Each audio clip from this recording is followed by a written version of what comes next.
Hello guys, welcome back to the channel. In this today's tutorial, I'm going to show you how you can use uniform scale to adjust width, height, and rotation in CapCut PC.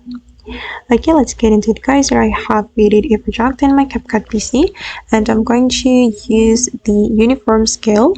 First thing first, we need to tap on the video and then go to the basic, and then this is the uniform scale feature. You can activate this feature like this, and then you are going to use to adjust the width, height, and also the rotation.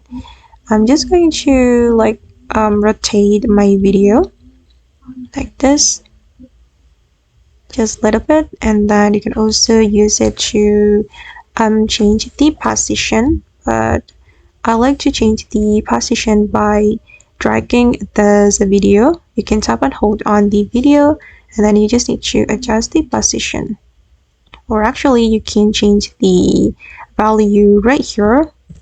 You can enter the value, but I like to move the video like this to change the position. And if you want to change the scale, you just need to slide it to the right or to the left like this. Alright guys, and that's all the way to use uniform scale in CapCut PC. I hope this video will be useful for you. Thank you so much for watching and see you in the next video.